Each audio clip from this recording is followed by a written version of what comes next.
Are you thinking about running Wild Beyond the Witchlight? It doesn't release until September, but I've already started looking at some resources to read through and get inspired about running a campaign set in the Feywild. And I want to share.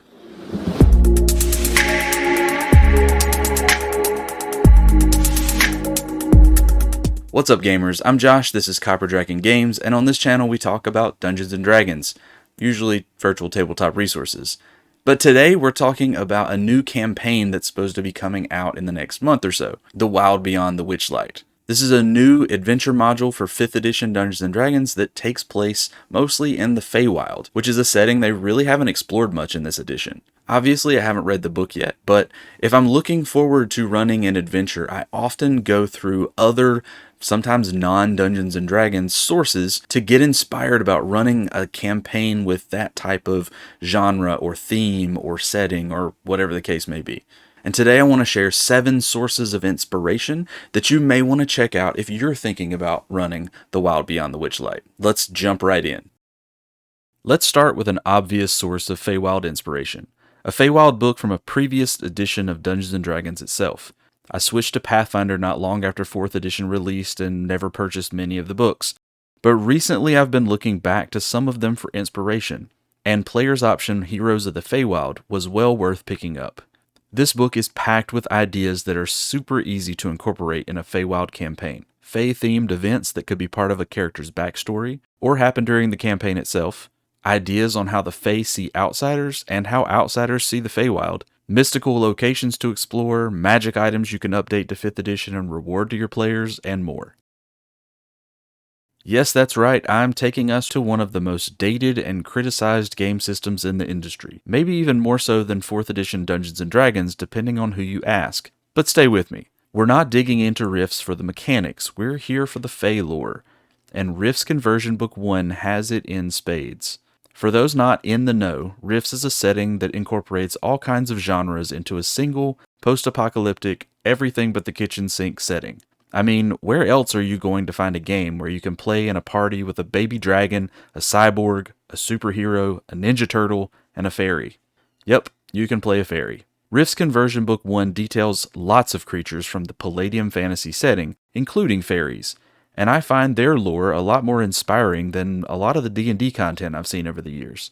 In just 18 pages of this book, you'll find fairy-made magical foods you can trick your PCs into consuming, fairy mounds and circles, fairy weapons, lots of fairy and sprite variants, and other interesting fairy folk. For this purpose, the rest of the book is kind of hit or miss, but there are definitely other great ideas in this book to explore for a Feywild campaign.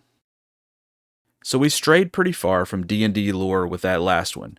We're going to continue to stray from D&D with this list, but first, let's head back over to the Wizards of the Coast website for something a little more traditional. The Fey feature articles from the 3rd edition era. There are 20 articles in this collection, all focusing on some aspect of the Fey that you could draw on to flesh out the details of your Wild Beyond the Witchlight campaign. You'll find useful NPCs, thoughts on Fey mortality, Fey holiday celebrations, Fey feuds, and more. Definitely worth checking out. Next up, we have some fiction. R.E. Salvatore is a classic D&D author who's getting a lot of attention this summer. It is, after all, the summer of Drizzt, but we're not talking about the Drow today, we're talking about the Feywild, so let's refocus. An often overlooked series by Salvatore is The Spearwielder's Tale, in which a regular dude from our real world gets sucked into the world of fairy. He goes on an adventure with an elf and a leprechaun, and yes, it's just as cheesy as it sounds, but it's surprisingly satisfying. The whole thing is chock full of tongue-in-cheek humor and references to Tolkien, and no, it isn't technically the Feywild, but I want my campaign to have the sense of whimsy and wonder that this series brings to the table. I'll be rereading it, or technically re-listening to it on Audible in the coming months. Next up, we have an idea that I'm sure you weren't expecting in this video, and I may be risking the entirety of my credibility by listing it here, but hear me out. If you're going to run an adventure in the land of the fairies, wouldn't it be worth a shot to consider drawing inspiration from one of the most famous and well-established fairies of all time? That's right, Tinkerbell. While a lot of Tinkerbell material is going to be laughable if you try to fit it into a D&D campaign, Tinkerbell and the Neverbeast could actually form the basis of a satisfying Dungeons & Dragons adventure. It's got a mystery to solve, a fearsome beast, some militant fairies alongside the more kid-friendly Tink, and a surprise ending. If you've got a 5-year-old at home like I do, you may have already seen this, but if you haven't and you're prepping for a campaign in the Feywild, you may want to check it out anyway. Next up, we have the 1980s Dungeons & Dragons cartoon. I have very fond memories of watching this as a kid, and we already know that Wild Beyond the Witchlight is going to incorporate some nods to this classic. It doesn't really hold up to today's standards of a Saturday morning cartoon, but it's hard to beat the nostalgia of being an 80s kid with the first edition books on the shelf and watching a mostly kid-friendly cartoon that represented a game that I was just dying to get into. The next source of inspiration we're going to cover comes straight from DM's Guild. Into Wonderland, a Feywild setting book, has an extensive collection of homebrew material, races, backgrounds, subclasses, spells, and more. It also details an interesting city, Endercoast, which has been transported to the Feywild and needs to be returned to the prime material plane. There's a lot to dive into here, and I'm not going to go deep because I'm still skimming through it myself. But here's the coolest part. The Wild Beyond the Witchlight is a campaign for characters of level 1 to 8. Into Wonderland includes an adventure that promises to take characters from 8th to 14th level. I don't know if that was planned or just an amazingly convenient coincidence, but it may be the perfect follow-up to Wild Beyond the Witchlight if your players finish that adventure and are craving more Feywild fun. Full disclosure, if I didn't make it clear already, I haven't read this end to end, and I certainly haven't played through it or DM'd it, so take this recommendation with a grain of salt.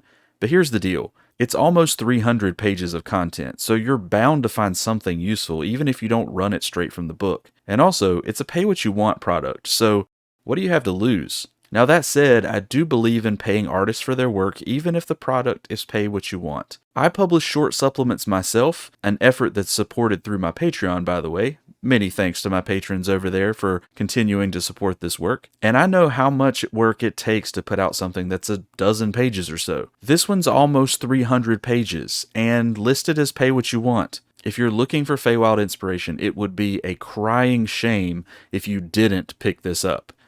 So what about you? If you're watching this, you're probably preparing, or at least considering, using Wild Beyond the Witchlight.